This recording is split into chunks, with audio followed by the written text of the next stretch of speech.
देवकी सुत गोविंद वासुदेव जगत्पते देवनेतनयं कृष्ण त्वां शरणं गता। नमस्कार मित्रों, ज्योतिष रतन रुद्राक्ष अनुसंधान केंद्र में आपका स्वागत है।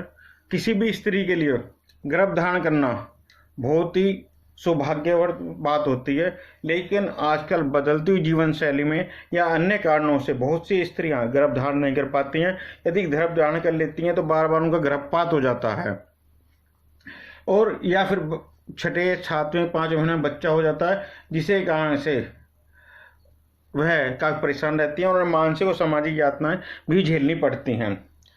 शास्त्रों में हमारा गर्भ संस्कार एक बहुत महत्वपूर्ण संस्कार होता था पहले, लेकिन अब कोई उसमें से नहीं मानता, जिसके लिए पहले योग्य पंडित या पारिवारिक पंडित के मुहूर्त निकालते थे और उस दिन पति पत्नी बच्चे की कामना लेके आपस में संबंध बनाते थे। लेकिन अब बदलती वातावरण में ऐसा संभव नहीं है, या बहुत से लोग ज्योतिष पे विश्वास नहीं करते हैं ढोंगी ज्योतिषों के कारण।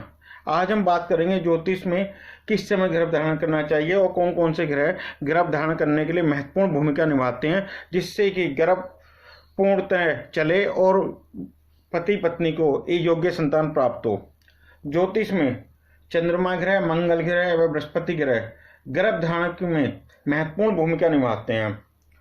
सूर्य ग्रह, शनि ग्रह, राहु ग्रह, केतु ग्रह ये प्रवृत्ति के होते हैं और यह गर्भ गिरने में महत्वपूर्ण भूमिका निभाते हैं। जन्म पत्री में पंचम भाव से हम संतान का उत्पत्ति का देखते हैं। जब कुंडली में पंचम भाव पे सूर्य या शनि या राहु की गोचर में या दशांतर दशा में संबंध बनते हैं तो स्त्री का गर्भपात होने की पूरी संभावना रहती है। या जब कुंडली में स्त्री की में पंचम भाव का स्वामी 6, 8, 12 भाव में हो तो भी ऐसी स्त्री को गर्भपात होने की पूरी संभावना रहती है, यानी गर्भ ढेर से ठहरता है। जो स्त्री रविवार को, मंगलवार को व शनिवार को गर्भ धारण करती हैं तो उनका गर्भ 80% गिर जाता है। जो स्त्रियां सोमवार को, बुधवार को, बृहस्पतिवार को या शुक्रवार को गर्भ धारण करती हैं तो उनका गर्भ ठहर जाता है। ज्योतिष उपायों से हम काफ़ी हद तक गर्भपात को रोक सकते हैं। उसके लिए हमें सही समय पे गर्भ धारण करना चाहिए और स्त्री को गुरु ग्रह कारक बृहस्पति का रतन, जैसा कि हमने चित्र में दिखाया गया है, पुखराज रतन, यह एक तर्जनी उंगली में धारण करना चाहिए। इससे उसका गुरु ग्रह मजबूत होता है और गर्भ धारण करने की क्षमता मजबूत होती है। यदि वह आर्थिक कारणों से पुखराज रतन धारण नहीं कर सकती, वैसे हमारे कार्यालय से अच्छा पुखराज रतन, जैसे हमें चित्र में दिखाया गया है, 1000 रुपये में मिल जाता है, मात्र 200 रुपये देती।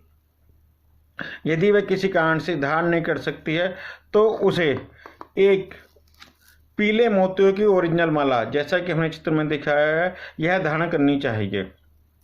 इससे उसका गुरु ग्रह मजबूत होगा और उसके गर्भपात की स्थितियां कमजोर पड़ जाएंगी। और पुरुष को वंश वृद्धि के लिए या बच्चे होने के लिए चित्र में दिखाया गया गौरी शंकर रुद्राक्ष धारण करना चाहिए। ये गौरी और शिव का प्रतीक होता है और ये दो रुद्राक्ष आपस में प्राकृतिक रूप से जुड़े होते हैं। बाजार में कुछ लोग घिसकर इन्हें आपस में गोंद से जोड़ देते हैं, जो कुछ समय बाद हट जाते हैं, लेकिन असली रुद्राक्ष कभी अलग नहीं होता और यह व्यक्ति को वंश वृद्धि देता है। और कुंडली के पंचम भाव की स्त्री पुरुष तो पूजा करनी चाहिए और एक सर्प अपने पूजा गृह में स्थापित करके उसका रोज अभिषेक करना चाहिए। यदि मित्रों आपकी भी कोई संतान नहीं हो रही है या आपकी गर्भ धारण करने में परेशानी आ रही है तो आप ज्योतिषाचार्य पंकज जैन को मोबाइल नंबर 8267894348 पे संपर्क कर सकते हैं।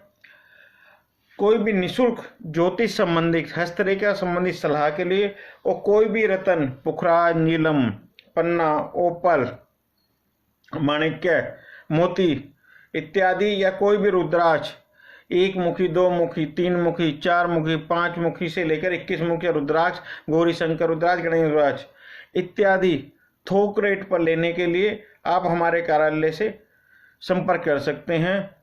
मित्रों, अच्छा ज्योतिष, योग्य ज्योतिष एक बहुत अच्छा मार्गदर्शक होता है और वह जीवन में सफलता प्राप्त करने के लिए काफ़ी सहयोग करता है।